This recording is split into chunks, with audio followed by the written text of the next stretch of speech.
철학을 다루는 분야 가운데 행복은 굉장히 중요한 주제 중에 하나입니다. 그래서 많은 철학가들이 행복에 대해서 많은 연구를 하였습니다. 그 가운데 플라톤은 행복의 조건을 5가지로 정리했습니다. 내용은 다음과 같습니다. 첫째, 먹고 입고 살고 싶은 수준에서 조금 부족한 듯한 재산. 둘째, 모든 사람이 칭찬하기에는 약간 부족한 용모. 셋째, 자신이 자만하고 있는 것에서 사람들이 절반 정도밖에 알아주지 않는 명예. 넷째, 겨루어서 한 사람에게는 이기고 2 사람에게 질 정도의 체력. 다섯째, 연설을 듣고도 청중의 절반은 손뼉을 치지 않는 말솜씨. 결국 플라톤이 말하는 행복의 조건은 약간의 부족함에 있다는 것입니다.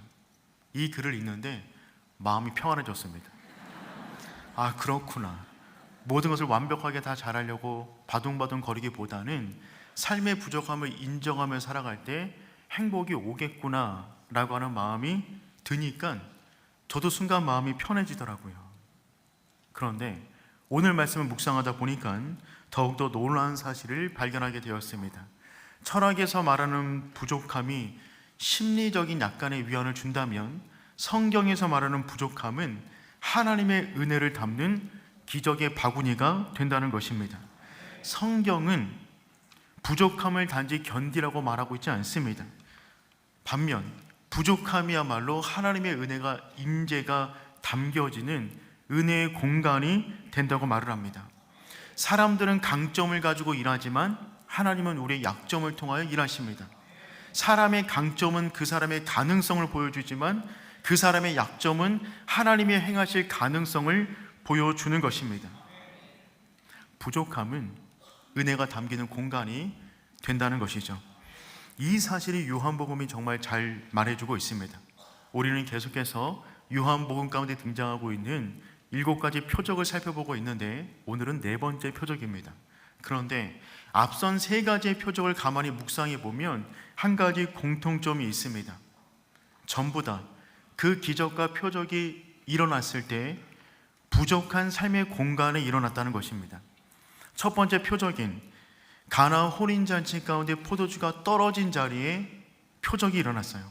두 번째 표적인 왕의 신하가 죽어가는 현장 가운데 하나님의 기적이 일어났습니다.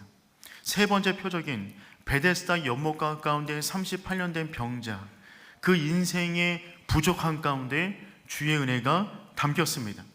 그러니 놀라운 사실은 무엇이냐면 우리 삶의 부족함이 무엇이든지 간에 주님을 만나면 그 공간이 은혜의 공간으로 채워진다는 것입니다. 주님을 만나면 부족함은 기적의 재료가 되는 줄 믿습니다. 그리고 이와 같은 사실을 가장 분명하게 보여주는 본문이 바로 오늘 오병이어 4번째 표적이 됩니다. 이 오병이어는 예수님이 행하신 표적 가운데 가장 중요한 표적입니다. 우리가 조금 전에 말씀드렸던 요한복음의 첫 번째, 두 번째, 세 번째 표적은 오직 요한복음에만 기록이 되어져 있어요. 다른 복음서에는 기록이 되어져 있지 않습니다. 그런데 4번째 표적이 되는 이 오병이어 표적은요, 4가지 모든 복음서 가운데 다 기록이 되어져 있습니다. 4가지 모든 복음서 가운데 전부 다 기록이 되어져 있는 표적은 이것이 유일합니다. 즉 무슨 의미가 있는 것이냐면 마태, 마가, 누가, 요한이 예수님에 대하여 성령 충만하여 기록할 때 이 사건은 절대로 뺄 수 없었던 사건이었던 것입니다. 왜냐하면 이 사건이야말로 예수님이 누구이신가를 가장 잘 보여주는 표적이었기 때문에 그렇습니다. 저희는 이 중요한 표적을 2주에 걸쳐서 다루도록 하겠습니다. 오늘은 일어난 사건 자체를 다루고 다음 주는 더 깊은 의미를 다루도록 하겠습니다. 그렇다면 이 사건을 다뤄보도록 하겠습니다. 먼저 이 사건이 벌어진 장소는 빈들입니다. 우리 1절 말씀 함께 읽어보겠습니다. 그 후에 예수께서 4번째 표적이 벌어지는 장소는 갈릴리 바다 건너편입니다. 그곳을 다른 성경에서는 벳세다라고 지명을 기록해 놓았어요. 그리고 빈들이었다라고 기록합니다. 즉 네 번째 표적이 일어나는 이 사건은 벳세다라고 하는 빈들이 되는 것이죠. 이런 빈들은 아무것도 없는 공간입니다. 모든 것이 부족한 공간이 빈들이 되는 겁니다. 그런데 수많은 사람들이 예수님을 따라가고 있습니다. 오늘 사건에서 기록된 사람만 5천 명인데 어린아이와 여인과 어른까지 합치면 2만 명은 좋게 될 것입니다. 그 많은 사람이 예수님을 따라 빈들로 나가고 있어요. 이들은 왜 예수님을 따라 이동하고 있는 것입니까? 그 이유를 2절에서 기록해 놓았습니다. 우리 2절 함께 읽겠습니다. 큰 무리가 따르니. 아멘. 예수님과 함께 했더니 예수님을 통하여 수많은 기적이 계속해서 벌어지니까 그것을 보고자 수많은 사람들이 예수님을 따라 빈들까지 나간 것입니다. 그렇다면 오병이어 사건이 벌어진 때는 언제일까요? 그 시간은 6월절이 가까운 때였습니다. 4절 말씀 읽어보겠습니다. 마침 유대인의 명절인 6월절이 가까운지라. 여러분, 6월절은 어떤 날입니까? 6월절이 되면 전국에 흩어져 있던 수많은 유대인들이 예배를 드리기 위하여 예루살렘 성전으로 올라갑니다. 그러니 지금 이 현장 가운데 이렇게 많은 사람들이 모였는 이유는 이들이 6월절을 맞이하여 각각의 지역에서 지금 예루살렘으로 올라가는 길이었습니다. 근데 그 길 가운데 예수님이 계셨는데 그분이 계속 놀라운 이적을 행하시니까 그것을 보고자 예수님과 함께 지금 온 무리들이 예루살렘으로 올라가고 있는 것입니다. 수많은 사람들이 예수님께 나오자 예수님께서 빌립에게 한 가지 질문을 하십니다. 우리 5절 말씀 읽어보겠습니다. 예수께서 눈을 들어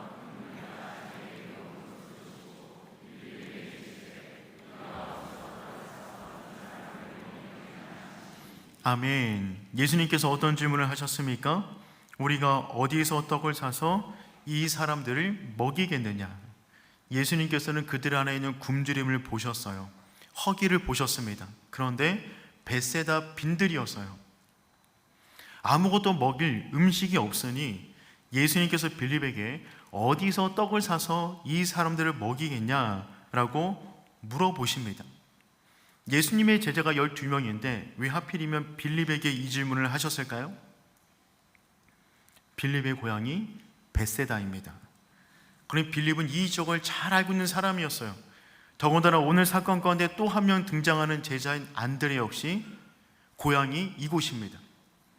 그러니 오병이어 사건은 이 지역을 가장 잘 알고 있는 두 제자가 조연으로 함께하고 있는 이적이 되는 겁니다. 그런데 예수님께서 빌립에게 이 질문을 하신 이유는 이 지역을 단순히 잘 알고 있기 때문만은 아니었습니다. 주님께서는 빌립 안에 있는 부족한 믿음을 완전하게 채워주시고자 지금 유독 빌립에게 이 질문을 하고 계신 것입니다.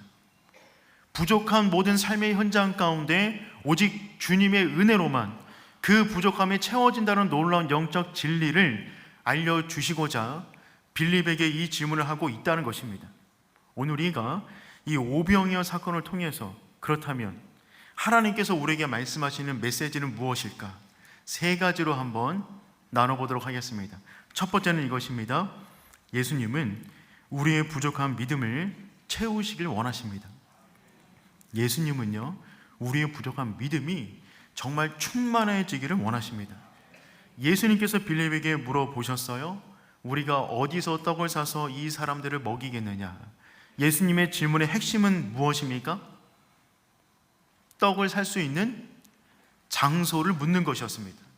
떡집이 어디 있니? 그 떡집이 어디야? 라는 장소를 묻는 것이었어요. 이때 빌립의 대답은 무엇일까요? 그가 하는 대답을 보면 문제를 풀어가는 방식에 있어서 그 안에 있는 기준을 알 수가 있습니다. 우리 7절 말씀 읽어보겠습니다. 빌립이 대답하되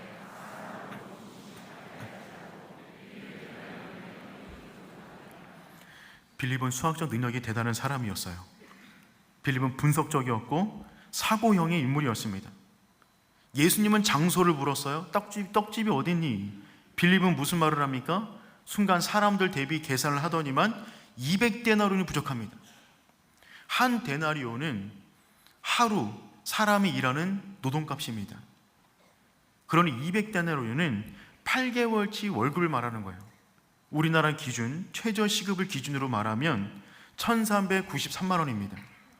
그거를 순간 계산하더니만 아니 주님, 약 2천만 원이 부족합니다, 이렇게 말을 하는 거예요. 예수님의 질문은 무엇이었다고요? 장소였어요. 빌립의 말은 무엇입니까? 돈이에요. 즉 이 말은 어떤 의미가 담겨져 있는 것이죠? 빌립은 이런 의도로 말하고 있는 것입니다. 아니 우리에게 무슨 돈이 있습니까? 돈이 있어야 떡집을 찾죠. 돈이 없는데 무슨 떡집을 찾습니까? 아니 가만 보면 주님 참 비현실적이세요. 그래갖고 세상을 어떻게 사시겠어요? 지금 이 이야기를 하고 있는 것입니다. 그런데 주님께서는 빌립이 이 말을 할 줄을 알고 계셨어요. 6절 말씀 읽어보겠습니다. 이렇게 말씀하심은 친히 어떻게 하실지를 아시고 빌립을 시험하고자 하심이라. 아멘. 예수님은 빌립이 이렇게 말할 줄을 알고 계셨습니다. 그래서 빌립을 시험하여 빌립에게 이 질문을 했던 것입니다. 그럼 예수님께서 빌립을 시험하셨는데 예수님이 빌립의 어떤 면을 시험하신 것입니까? 그의 수학적 능력을 시험하셨나요? 아니에요. 그의 부족한 믿음을 스스로 발견하게끔 하기 위하여 그를 시험하고 있는 것입니다. 빌립은 굉장히 현실적인 사람이었어요. 논리적인 사람이었어요. 이성으로 이해가 돼야만 움직이는 사람이었습니다. 주님께서는 그 믿음을 지금 도전하고 있는 것입니다. 빌립의 연약함, 눈에 보이는 현실의 벽 앞에 한 발짝도 움직이지 않는 빌립의 믿음이 그 벽을 뛰어넘기를 원하셔서 이 질문을 하고 있는 것입니다. 사랑하는 성도 여러분, 예수님이 우리를 시험하십니다. 하지만 놀라지 마십시오. 두려워하지 마세요. 우리 수준을 아세요. 우리가 어떻게 반응할 줄을 알고 시험하세요. 그 말은 실수해도 괜찮다는 말입니다. 그렇게 할 줄 알고 시험하시는 것입니다. 그런데 예수님의 시험의 목적은 우리에게 수치심을 안겨주려고 하는 것이 아니라 우리의 부족한 믿음을 충만한 믿음으로 만들기 원하시는 거예요. 그렇다면 예수님의 시험은 위기가 아니라 기회가 됩니다. 나를 성장시키고 더욱더 강한 믿음의 사람으로 만들기 원하는 기회가 되는 것이죠. 그러니 사랑하는 성도 여러분, 시험이 올 때마다 위기가 왔다 라고 말하지 마시고 시험이 올 때마다 뭐라고 말해야겠습니까? 기회가 왔다. 기회가 왔다. 이 시험을 통하여 나는 더욱더 주님을 알아갈 것이다. 이 시험을 통하여 나는 더욱더 풍성한 강인한 믿음의 사람이 될 것이다. 우리 한번 연습해 볼까요? 시작. 기회가 왔다. 한 번 더 시작. 기회가 왔다. 시험이 올 때마다 떨지 마십시오. 기뻐하십시오. 감사하십시오. 기회가 온 것입니다. 우리는 시험 이전 그 이후가 더욱더 하나님을 닮은 사람으로 변화되게 되는 줄 믿습니다. 주님이 우리 인생 가운데 시험을 준비하셨다면 그 말은 이미 기적을 계획하고 계신다는 말입니다. 주님은 우리 안에 연약함을 아세요. 그 연약한 공간에 주의 은혜를 채우고자 시험하십니다. 여러분, 이성은 하나님의 좋은 선물이에요. 하지만 하나님은 우리가 이성 안에 갇히기를 원치 않으십니다. 하나님은 비이성적인 분이 아니라 초이성적인 분이세요. 하나님은 비현실적인 분이 아니라 초현실적인 분이십니다. 이성은 중요하고 현실 파악은 중요하지만 하나님의 사람은 이성과 현실에 갇히지 않는다는 것입니다. 주님께서 말씀하시면 그분이 살아계시기 때문에 놀라운 일들이 지금도 일어나게 되는 줄 믿습니다. 그러니 사랑하는 성도 여러분, 주님께서 원하시는 믿음의 자리까지 성장해 나갈 수 있기를 축복합니다. 두 번째, 오늘 본문이 우리에게 말씀해 주는 중요한 메시지는 모든 시험의 답은 예수 그리스도라는 것입니다. 모든 시험의 답은 예수 그리스도입니다. 예수님께서 어디서 떡을 구할 수 있겠냐라는 질문에 빌립은 돈 이야기를 꺼냈어요. 그 순간에 안드레가 대화 속으로 끼어듭니다. 그리고 이렇게 말을 합니다. 우리 9절 말씀 읽어보겠습니다. 여기 한 아이가 있어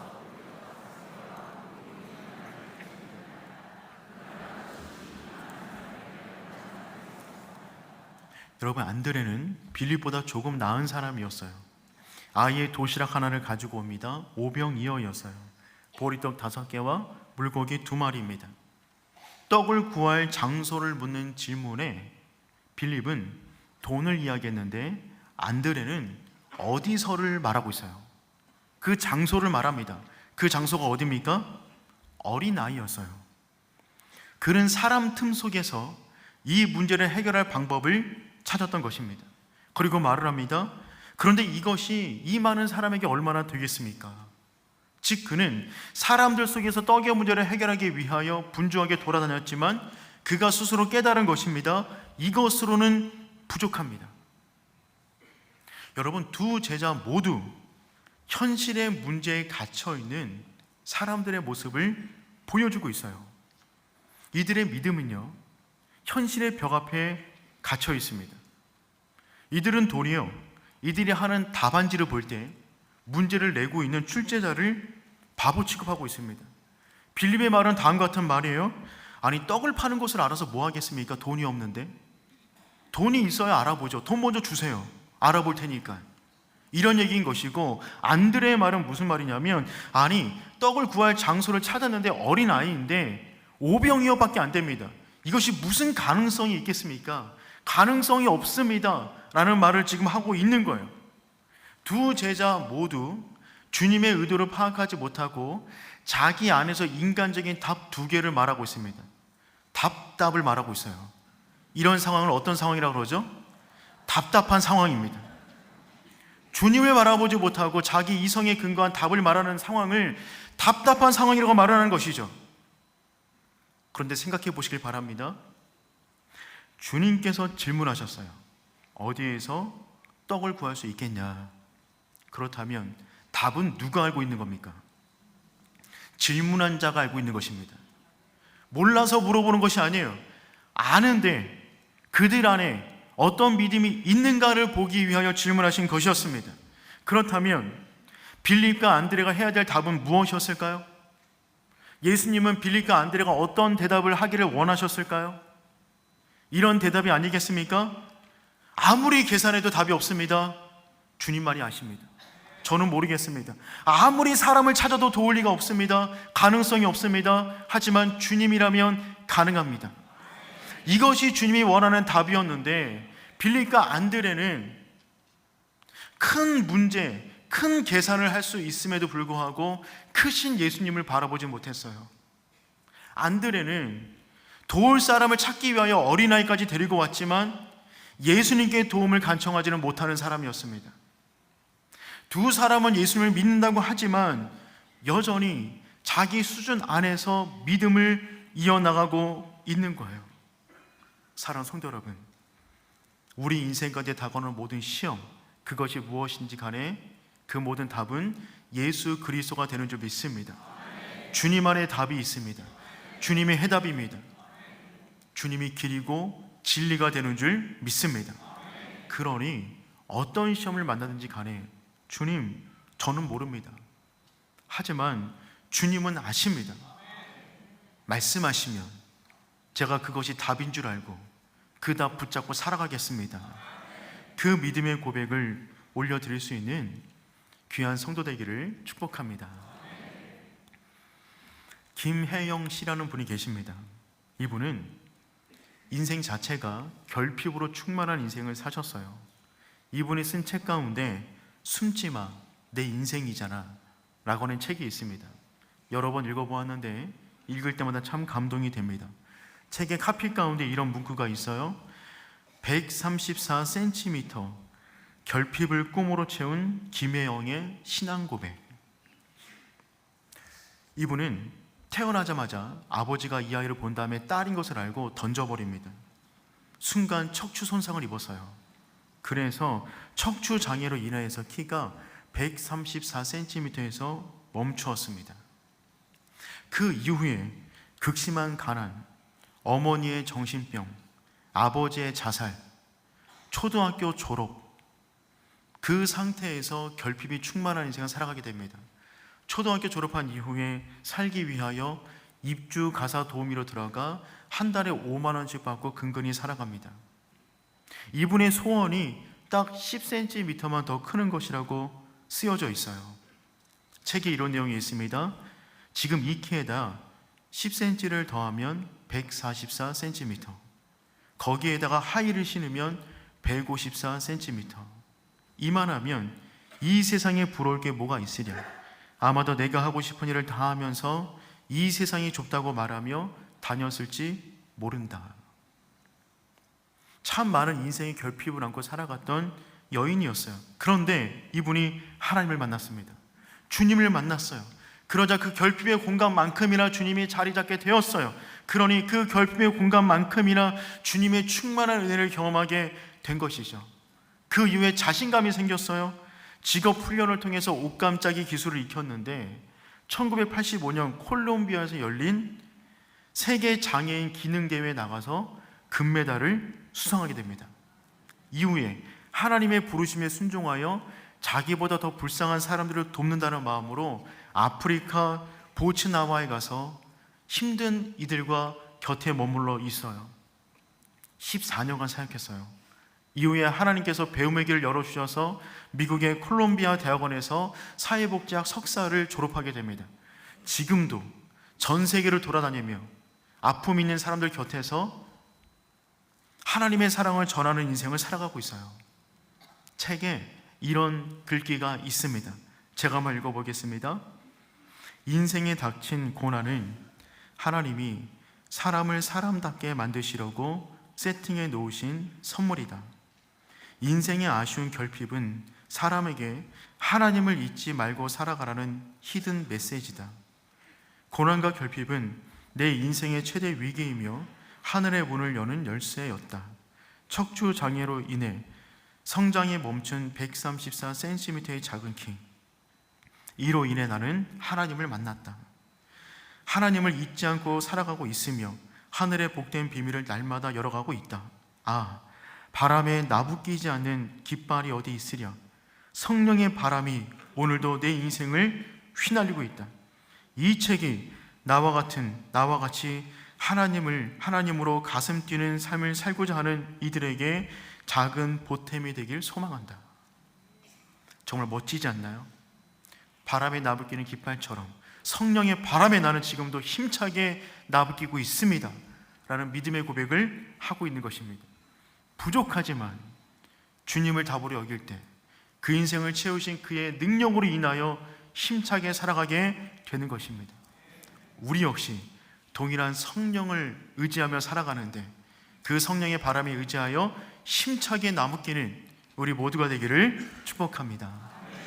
세 번째, 오늘 본문은요, 부족함을 통해 문제를 해결한다는 사실을 우리에게 알려주고 있어요. 여러분, 빌립은 이 문제를 해결하기 위해서는 큰 돈이 필요하다 말했지만 주님은 돈으로 이 문제를 해결하지 않으셨어요. 안드레는 이 오병이어는 가능성이 없다고 말을 했지만 주님께서는 가능성이 없는 그곳을 축사하시사 풍성한 먹거리로 바꾸어 주셨습니다. 주님은 모든 것을 활용하여 일하실 수가 있어요. 아니, 없어도 일하실 수가 있어요. 오병이어 없어도 하늘의 문을 열어서 지금도 만나와 메추라기를 부으실 수가 있습니다. 하지만 하나님은 부족함의 은혜를 알려주기 위하여 부족한 오병이어를 통하여 기적을 일으키셨습니다. 본문에 어린아이가 오병이어를 가지고 나왔어요. 이 어린아이라는 단어는 파이다리온이라는 단어인데, 이 단어는 12살 미만의 아이를 가리킬 때 이 단어를 씁니다. 그러니까 이 아이는 12살 미만의 아이예요. 사람 숫자를 셀 때 이 연령대에 있는 아이들은 숫자로 세지 않습니다. 즉 오병이어를 통하여 5,000명이 먹었다고 말할 때 5,000명은 성인 남자만 말하는 거예요. 그러니 지금 어떤 일이 벌어진 것이냐면 숫자로도 치지 않는 부족한 아이의 오병이어를 통하여 숫자 가운데 들어와 있는 5,000명 이상의 성인 남성들을 부끄럽게 만드는 것입니다. 이 아이의 것이 작지만 하나님 손에 붙잡히면 크기가 문제가 되지 않는다는 것입니다. 이 아이의 도시락은 보리떡이었어요. 가난한 사람들이 먹는 떡입니다. 물고기는 큰 물고기 아니에요. 멸치 같은 거예요. 부족해요. 작아요. 하지만 예수님에게 크기는 문제가 되지 않습니다. 그분 자신이 크시기 때문에 그렇습니다. 중요한 것은 누구의 손에 붙잡혀 있느냐가 중요한 거예요. 블레셋의 손에 붙잡혀 있었던 골리앗이 아무리 크면 뭐 하겠습니까? 크면 클수록 하나님의 손에 붙들린 다윗의 돌에 더 잘 맞을 뿐입니다. 크기가 문제가 아니에요. 누구 손에 붙들려 있느냐가 중요한 것이 되는 것이죠. 예수님은 제자들을 통하여 사람들을 앉게 하셨어요. 우리 10절 말씀 함께 읽어보겠습니다. 예수께서 이르시되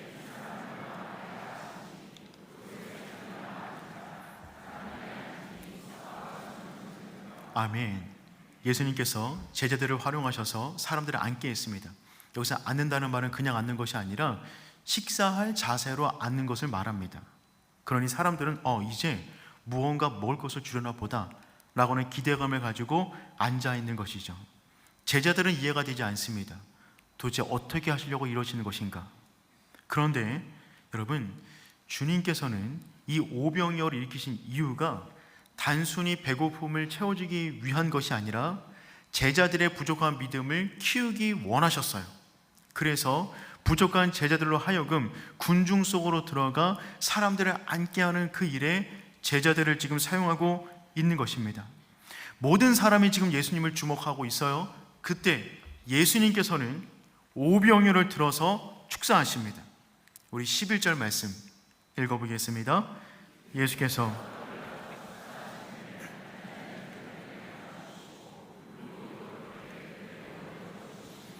아멘. 주님께서 오병이어를 축사하셨는데 그 말은 무슨 말이냐면 오병이어를 보시고 오병이어를 축복했다는 말이 아닙니다. 축사했다는 말은 무슨 말이냐면 하나님을 향하여 높이 들고 이 음식을 주신 하나님 감사합니다.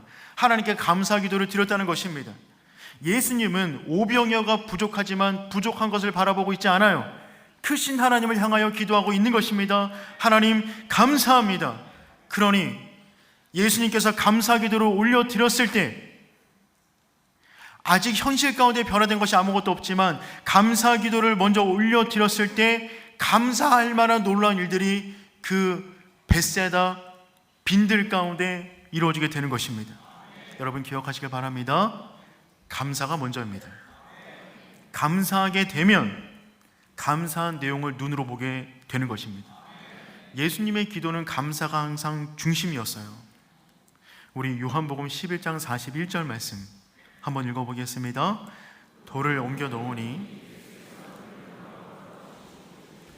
아버지여 내 말을 들으신 것을 감사하나이다. 아멘. 나사로가 죽어 있어요. 아직 살아나지 않았습니다. 그런데 주님께서 어떤 기도를 하셨습니까? 감사합니다. 생명의 주관 되신 하나님 감사합니다. 그럴 때 어떤 일이 벌어지냐면 감사한 대로 감사할 만한 일이 벌어지게 된 겁니다. 여러분, 삶의 부족함을 주목하지 마세요. 하나님의 크심을 묵상하십시오. 그리고 먼저 감사하십시오. 감사할 만한 놀라운 일을 보게 될 것입니다. 순서가 중요합니다. 선감사 후 확인입니다. 선감사 후 확인. 여러분 다니엘 기도도 마찬가지예요. 우리 다니엘 6장 10절 말씀 우리 함께 읽어보겠습니다. 다니엘이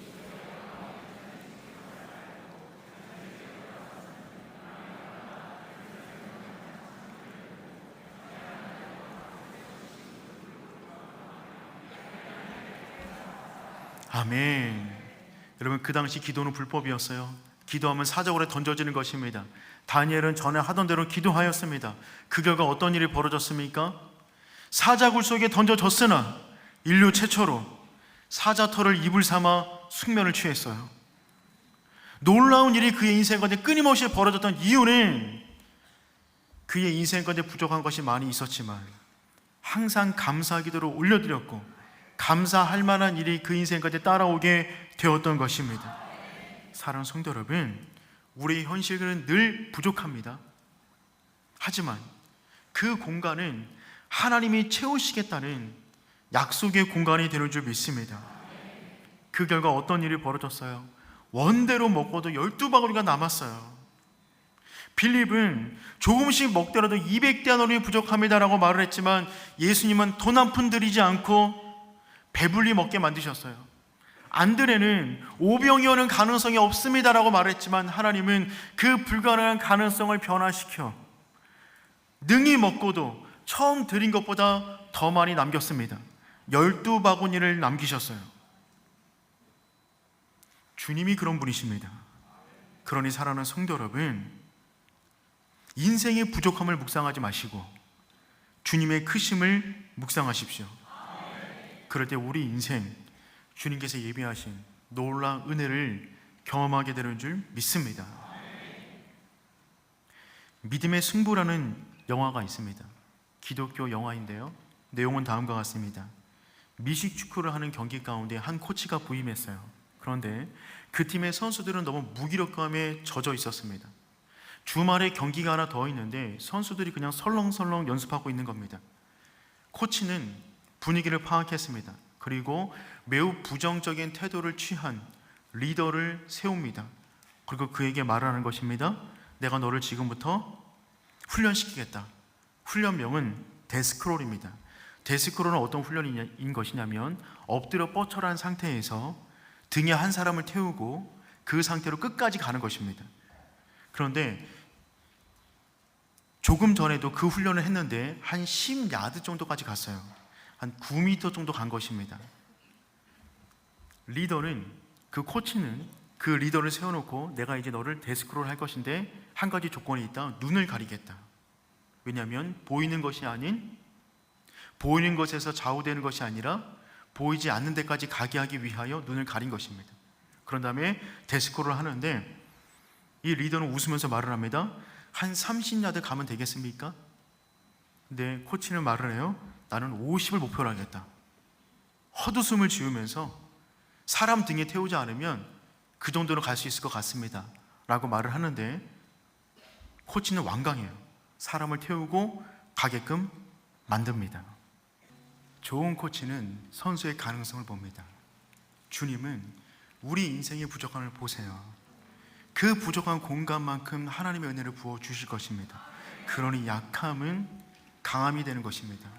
약함은 하나님의 은혜를 담는 그릇이 되는 것이죠. 그러니 사랑하는 성도 여러분, 현실의 벽 앞에 도울 리가 없다며, 재정이 부족하다며 주저앉지 마십시오. 답은 예수님 안에 있습니다. 그분 안에서 우리 인생을 향한 모든 답을 발견할 수 있는 우리 모두가 될 수 있기를 축복합니다. 우리 그런 마음 가지고 오직 주님뿐이네 함께 찬양하겠습니다. 은혜 아니면 살아갈 수가 없네. 호흡마저도 다 주의 것이니 세상 평안과 위로 내게 없어도 예수, 오직 예수뿐이네. 그 신 때문에 다 볼 수도 없고 작은 것 안에 지쳐도 주께 묶인 나의 모든 삶 버티고 견디게 하시네.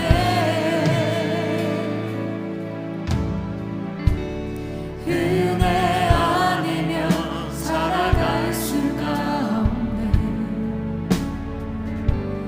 나의 모든 것 다 주께 맡기니 참된 평안과 위로 내게 주신 주 예수, 오직 예수뿐이네. 참된 평안과 위로, 참된 평안과 위로 내게 주신 주 예수, 오직 예수뿐이네. 사랑하는 성도 여러분, 우리 인생은 부족함의 연속입니다. 늘 부족한 부분이 있어요. 그런데 그 부족함은 하나님의 은혜가 채워줄 공간이 될 줄 믿습니다. 그러니 부족함을 묵상하지 마십시오. 그 공간을 채우신 하나님을 묵상할 수 있는 귀한 성도 되기를 축복합니다. 현실의 문제 앞에 빌립은 돈 계산하고 있었어요. 안드레는 사람 찾아 다녔습니다. 하지만 그 모든 것에는 가능성이 없었어요. 주님께서 원하신 답은 처음부터 분명했습니다. 주님 안에 답이 있습니다. 나는 계산이 안 됩니다. 도울 리가 없습니다. 하지만 주님이라면 가능합니다. 그 고백이 우리의 고백 되기를 축복합니다. 우리 함께 기도하며 나가도록 하겠습니다. 주님, 나에게 그 믿음을 더하여 주시옵소서. 문제보다 크신 하나님 바라보게 하여 주시옵소서. 내 인생 가운데 부족한 모든 공간마다 오병이어의 은혜를 충만하게 부어 주시옵소서. 주님이라 한번 부르고 기도합니다. 주여. 하나님 아버지, 기도하며 나아가며 아버지의 은혜와 주를 충만하게 더하여 주시옵소서. 우리 인생 나보다 부족합니다. 미약합니다. 연약합니다. 그러기 때문에 하나님의 은혜가 필요합니다. 주의 은혜가 아니면 감당하지 못합니다. 주의 은혜가 아니면 살아갈 수 없습니다. 하나님의 은혜만을 구합니다. 주여, 은혜를 충만하게 부어주시사 내 삶 가운데 하나님 다음이 없니 하나님의 사랑과 은혜를 경험하며 살아가는 복된 인생을 삶이 될 수 있도록 인도하여 주시옵소서. 모든 연약한 부분마다 주께서 개입하여 주시사 살아계신 하나님 경험하게 도와주시고 풍성하신 하나님의 은혜를 따라 살아가는 나의 삶과 복된 인생 될 수 있도록 주여 너를 인도하여 주시사 함께하여 주시옵소서. 주님 감사합니다. 충만하게 공급하여 주시옵소서. 우리 인생의 모든 부족함을 오병이어의 충만함으로 채우신 하나님 감사합니다. 하나님, 험한 인생을 살아가면서 우리 인생 가운데 재정에, 건강에, 가정에, 미래에, 사업에 여러 가지 많은 부족함들을 느낍니다. 하지만 하나님, 그 공간은 우리 인생을 무너뜨리는 공간이 아니라 주의 은혜를 담을 공간이 되는 줄 믿습니다. 부족한 모든 공간마다 주님께서 임재하여 주셔서 오병이어의 기적을 경험하는 우리들의 복된 삶이 될 수 있도록 인도하여 주시옵소서. 한 주간 그 믿음을 안고 살아갑니다. 하나님, 우리 인생을 충만하게 주의 오병이어를 채워주시고 먼저 감사하고 후에 감사한 내용을 눈으로 목도하는 우리 모두가 되게 하여 주시옵소서. 이제는 우리 주 예수 그리스도의 은혜와 하나님 아버지의 다함이 없는 사랑하심과 성령님의 인도하심의 은혜가 오병이어의 믿음을 가지고 날마다 승리하는 인생을 살기를 다짐하는 주의 백성 머리 위에 이제로부터 영원까지 항상 함께 하시길 축원하옵나이다. 아멘.